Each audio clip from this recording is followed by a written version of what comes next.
Hello, I'm here at Embedded World 2026 on the DigiKey booth, and joining me today is Kathleen, who's Marketing Manager at NXP Semiconductors. And today we're going to be talking about how to use the Freedom boards for your next Edge AI application. So Kathleen, thanks very much for joining us. Would you mind just introducing yourself for us? Absolutely. So my name's Kathleen Jachimiak, and I'm a Marketing Manager at NXP, specifically focused on the secure connected edge products. So these are our microcontrollers, all the way up to our microprocessors, and the wireless connectivity products that attach to them.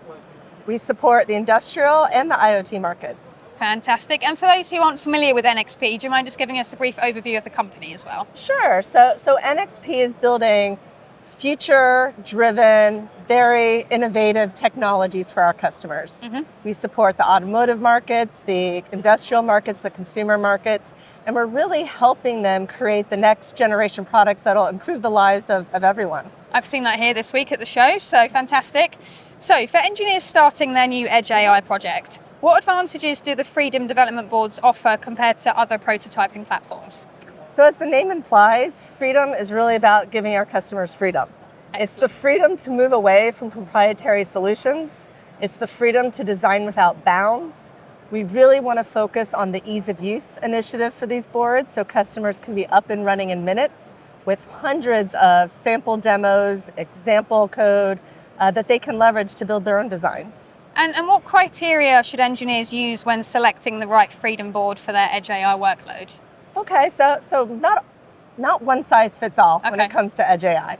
So depending on the use case, the model they're going to use, the accuracy the model needs to play, those are really all the design considerations for whether you need a low-end microcontroller or you really need to go into the high-end microprocessor space.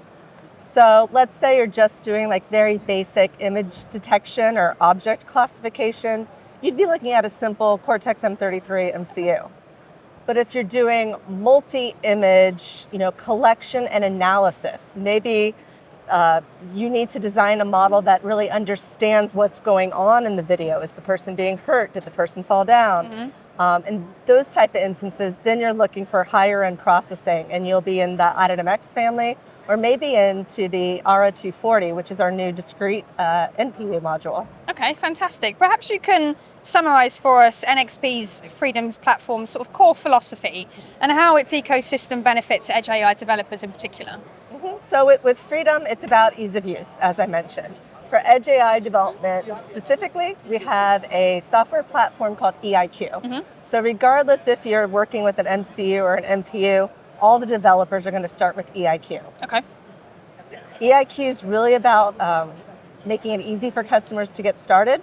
They can bring their own model, or if they don't have a model, just bring their own data, create the model, test the model, improve the model, and then ultimately deploy it to their end system. And following on from that, how does the Freedom ecosystem streamline the process for bringing AI models from training to embedded deployment? Sure. So you start just with the simple software with EIQ. And you can do a lot of it just with the software platform before even purchasing a board.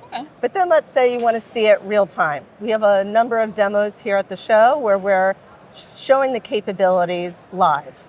Maybe you need to show management exactly what your device can do. It's easy to deploy that model onto our Freedom platforms. Then once you get the management's approval, you start building your own board and you can deploy it on your own end system. Are you seeing any sort of particular application areas where, that they're particularly well aligned with the capabilities of your Freedom boards? I continue to be impressed with the number of creative ways that our customers are using AI. It's everything from healthcare, asset tracking, the retail market, smart home, obviously building, factory automation. Really, I haven't found an application that isn't interested in learning about AI and seeing how they add it to their system in order to extract additional value from their customers. It's certainly been the talk of the town at the show this week. So I'm interested to hear, what do you think is going to define the next generation of Edge AI design, and how is the Freedom platform positioning itself to help support that future? Sure. So for next generation, we're certainly looking for autonomous, right? They want systems that can make decisions for themselves. They want systems that are safe, that are secure, that are private, right? And they want systems that are scalable. And that's why people are loving NXP's portfolio so much, because we do have the MCU all the way to the NPU and discrete NPUs. And ultimately, cost is always a factor. And the Freedom platform, again, providing that scalability and being low-cost development platform enables a customer to get started with a relatively low investment. And I understand here at the show that you've got the Freedom Lab. So what can visitors expect to get from this when they come by and see you?